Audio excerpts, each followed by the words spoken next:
میں آپ سب کی سلامتی ہو. کتنے جانے کلام سننے کے لیے تیار ہیں؟ آئیے کلام خدا کے لیے زور دیتا ہے. کلام خدا نے بڑی خوبصورت بات لکھی ہے, بڑی توجہ سے سنیے گا.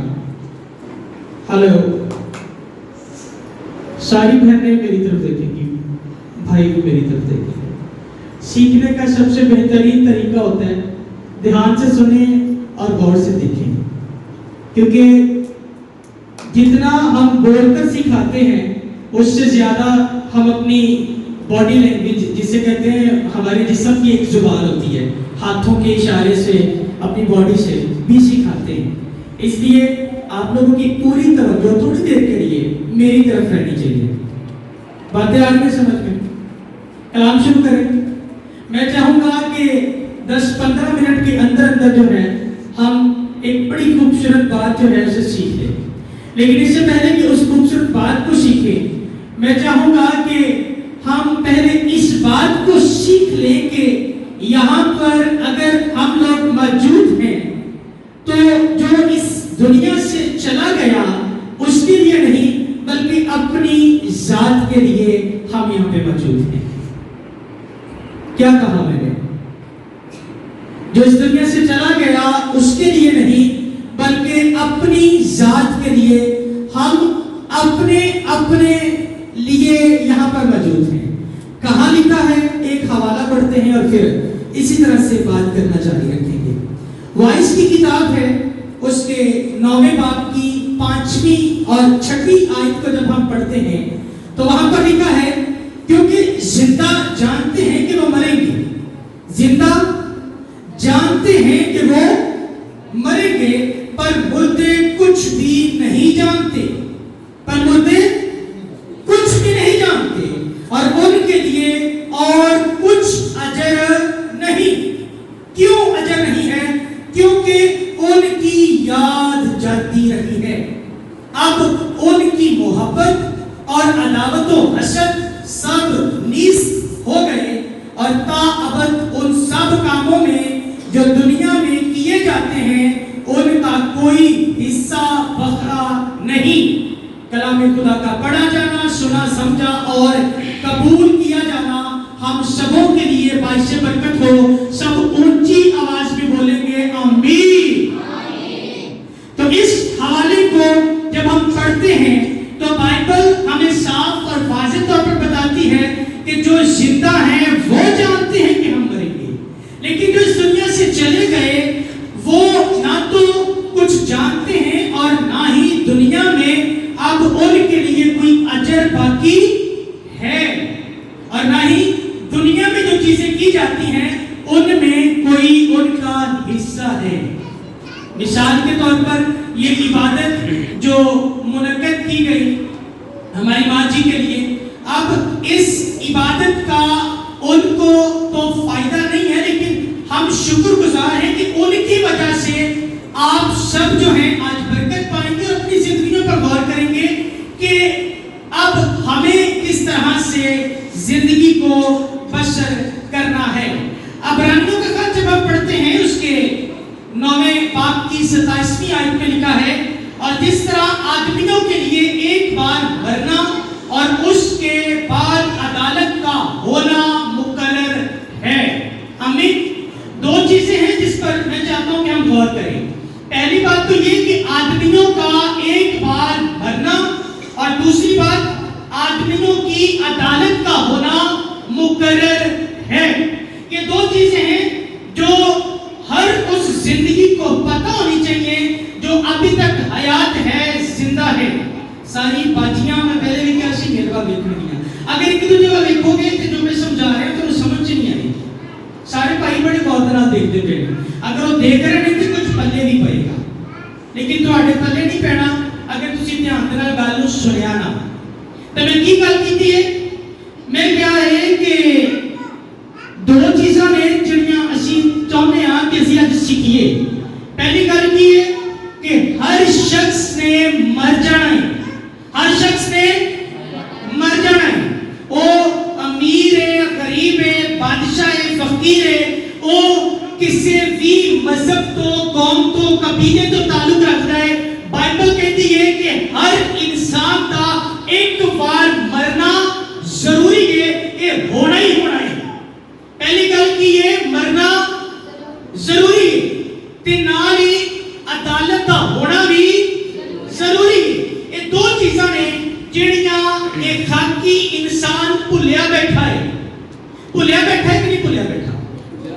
अगर असी अपनी मौत नू इस दुनिया तो इस जहाने फानी तो कूच कर जाने वाले वक्त नू याद रखिए ते असी कभी भी बदी बुराई बदकारी हरामकारी दुनिया के जिन्ने भी ओ काम जेड़े बाइबल ना करन दी कहती है ते जेड़े करन ली कहती है असी ओ कामां नू भी याद रखांगे। क्योंकि अगर असी अपने मरण के वक्त नू याद रखना है ते फिर सानू ये भी याद रहेगा कि मरण तो बाद यीशु मसीह ने बाइबल दे विच लिखिया है कि उस तो बाद अदालत का होना भी मुकर्रर है। मुकाशफा की किताब च लिखिया है कि किताबां खोलियां जाणगियां। ये किहड़ियां किताबां ने जिहड़ियां खोलियां जाणगियां? ये वो किताबां ने जिन्हां दे विच हर मर्द हर औरत यानी कि हर फर्दे बशर का हिसाब लिखिया जा रहा है। साडे चंगे काम साडे माड़े काम जिहड़े ने वो उन्हां किताबां दे विच लिखे जा रहे ने।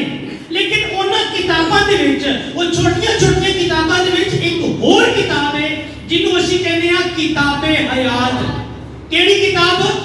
किताबे हयात। अच्छा मजेदारी वाली ते खुशी की गल ये आ कि जिंदा ना किताबे हयात दे विच लिखिया होया मिलिया, जिंदा ना एक दफा किताबे हयात दे विच लिख दिता गया ते ओंदे विचों कट्टिया ना गया, ओंदा हिसाब किताब नहीं होएगा बल्कि वो डायरेक्ट जिथे खुदावंद यीशु मसीह है ओथे जाएगा। लेकिन जिंदा ना किताबे हयात के अंदर ना मिलिया ओंदी एक किताब जिहड़ी लिखी जा रही है वो खोली जाएगी ते तुसी एक लाइन दे विच खड़े होएगे, अदालत दे विच खड़े होगे ते अदालत हो रही होएगी ते नाम ले ले के तुहानू अगे बुलाया जा रहा होएगा, तुहाडे नामा अमाल पढ़े जा रहे होंगे कि इन्हें दुनिया ते की कीता है, इन्हें चंगे काम कीते माड़े काम कीते, इन्हें अपने वालिदैन दी इज्जत कीती है नहीं कीती, ये झूठ बोलन तो बाज रहा है नहीं रहा, ये चर्च जांदा सी नहीं जांदा सी, ये बाइबल नू पढ़दा सी या पढ़दी सी या नहीं पढ़दी सी, ये सारियां गल्लां उस छोटी जी किताब दे विच लिखियां जा रहीआं ने जिन्हां नू अदालत दे वक्त खोलिया जाएगा। ते असीं इहो ही दो गल्लां सीखने पए हां। एक तां इह कि असीं याद रखना है कि असीं मर जाना है। की याद रखना है? असीं मर जाना है ते उस तो बाद ਜਦੋਂ मरण तो बाद अदालत ते खड़े होवांगे ते उत्थे साडी किताब खोली जाएगी, उत्थे अदालत होएगी। मैं अक्सर एक गल कहना वा, अगर असीं दुनिया ते ही अपनी अदालत आप थोड़ा वेले वक्त ते बैठ के करने की कोशिश करिए ना, थोड़ी देर में सिर्फ अपने बारे सोचिए कि मैं दुनिया ते की कर रहा हां ते असीं तां इत्थे ही अपना फैसला कर लेने आ कि मैं चंगी जगह ते नहीं, मैं किसी ऐसी जगह ते जावांगा जिथे रोना ते दंदां दा पीसना है, एक ऐसी अग जिहड़ी कदी नहीं बुझदी मैनू उत्थे सट देंगे। क्यों? क्योंकि जिदों उत्थे खड़े होकर अदालत होनी है उत्थे भी ते तुहाडे नामा ईमान ही तुहाडे सामने रखे जाने ने। ते अगर दुनिया 'च रह के तुसीं अपनी जिंदगी ते गौर करो ते तुहानू इत्थे ही पता चल जाएगा कि तुसीं अगे जाके चंगी जगह ते जाओगे कि बुरी जगह ते जाओगे। इसलिए दुनिया पे रह के क्या सानू थोड़ी देर भी अपनी जिंदगी के बारे सोचना चाहिए कि नहीं सोचना चाहिए? ते आज ये वक्त सानू मिलिया है कि असी सोचिए कि असी इस दुनिया तो चले जाना है। आज अगर असी मां जी दी बरसी दी इबादत ते असी शामिल हां जमा होए हां ते कल नू मेरी भी बरसी होएगी, यानी कि मेरे भी मरण तो बाद मेरा भी जनाजा होना है, इबादत होएगी ते इबादत ते जड़ा ना के लोग इस तरह जमा होंगे। इस तरह ही एक वक्त आएगा तुहाडे च भी सारियां दी इबादतां होणीआं ने ते इबादत तां होनी ही होनी है, मरना तां मरना ही मरना है क्योंकि बाइबल ने कह दिता। लेकिन सही जिंदगी शुरू उदों होनी है जदों असी इस जहान फानी तो ते इस फानी बदन दे विचों निकल के ते उत्थे जाके ਅਦਾਲਤ ਦੇ ਵਿੱਚ ਖੜੇ ਹੋਣਾ ਹੈ ਤੇ ਉਸ ਤੋਂ ਬਾਅਦ ਇੱਕ ਐਸੀ ਜ਼ਿੰਦਗੀ ਮਿਲਣ ਵਾਲੀ ਹੈ ਜਿਹੜੀ ਕਦੀ ਵੀ ਤੁਹਾਡੇ ਕੋਲ ਦੁਬਾਰਾ ਖੋਈ ਨਹੀਂ ਜਾਏਗੀ, ਦੁਬਾਰਾ ਨਹੀਂ ਖੋਈ ਜਾਏਗੀ। ਇੱਥੇ ਤਾਂ ਸਾਨੂੰ ਪਤਾ ਨਾ ਕਿ ਅਸੀਂ 70 ਤੇ ਕੁਵਤ ਹੋਏ ਤੇ ਅਸੀਂ ਬਸ 100 ਸਾਲ 200 ਸਾਲ ਜੀਵਾਂਗੇ। अगर थोड़ा पुरानी गल करिए पैदाइश की किताब 5वें बाब की तो उत्थे कोई 600 साल कोई 700 साल कोई 900 साल जी के सानू नजर आ रहा है कि उन्हें जिंदगी बसर की, लेकिन आखिर नूं बाइबल कहती है ए मर गया ओ मर गया ए भी मर गया ए भी मर गया ए भी मर गया। भावें उन्होंने 100 साल 200 साल ते भावें 900 साल जिंदगी बसर कर ली, लेकिन आखिर नूं मर गए ने, मट्टी दे विच मट्टी हो गए ने। लेकिन सही जिंदगी तो मरण तो बाद शुरू होनी है।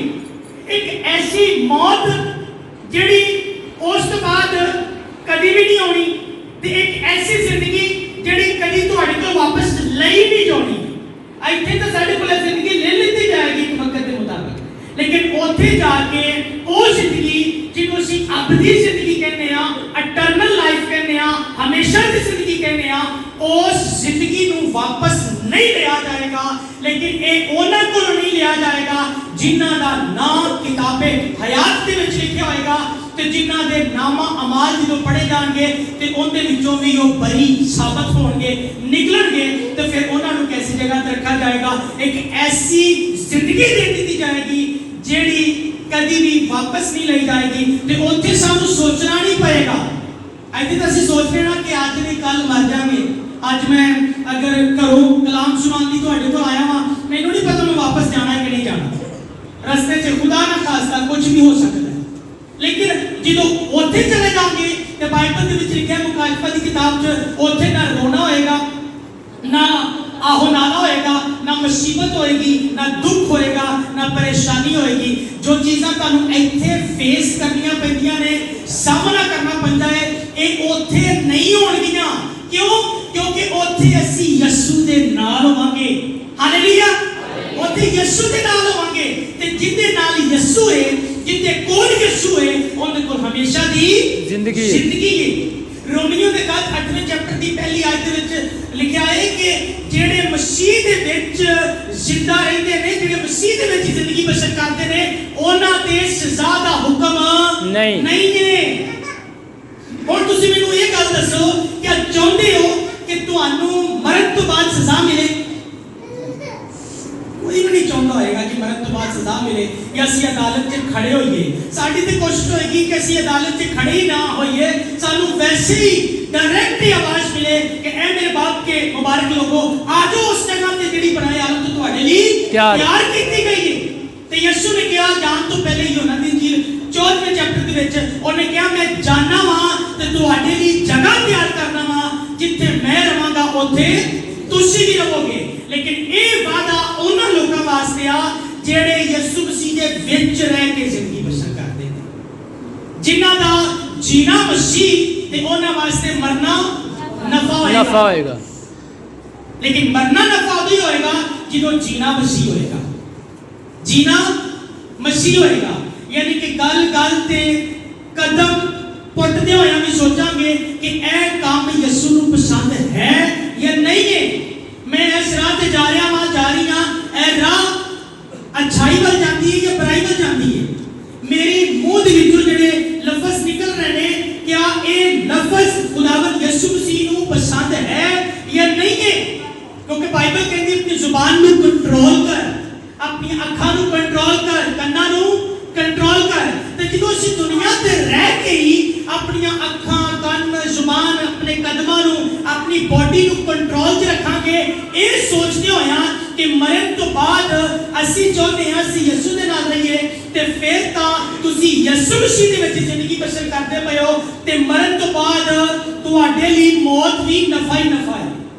लेकिन अगर यीशु मसीह दे विच जिंदगी बसर नहीं करोगे तो उस तो बाद अजीजो इस गल नूं याद रखो कि अदालत दा होना भी जरूरी है, क्योंकि ये मैं नहीं बाइबल कहती है कि अगर अदालत भी तैयार होना चाहते हो कि असीं उत्थे जाके बच जाइए, अच्छी जगह ते जाइए, तो आज दुनिया ते रहते हुए अपने बारे सोचो ते सोचने तो बाद यीशु मसीह दे मुताबिक जिंदगी नूं बसर करना शुरू करो। ਹਾਲੇਲੂਇਆ। ਹਾਲੇਲੂਇਆ। ਗੱਲਾਂ ਮੁਸ਼ਕਲ ਤੇ ਨਹੀਂ, ਸਮਝ ਆ ਰਹੀਆਂ ਨੇ। ਅਜਿਹੀਆਂ ਗੱਲਾਂ ਕਿੰਨੀਆਂ ਸਮਝ ਆਈਆਂ ਨੇ। ਸੋ ਖੁਦਾਵੰਦ ਅੱਜ ਦੇ ਕਲਾਮ ਦੇ ਵਸੀਲੇ ਨਾਲ ਤੁਹਾਨੂੰ ਸਾਰਿਆਂ ਨੂੰ ਬਹੁਤ ਬਰਕਤ ਦੇ। ਕਲਾਮੇ ਖੁਦਾ ਲਈ ਇੱਕ ਵਾਰੀ ਫੇਰ ਜ਼ੋਰਦਾਰ ਤਾਲੀ ਵਜਾਓ।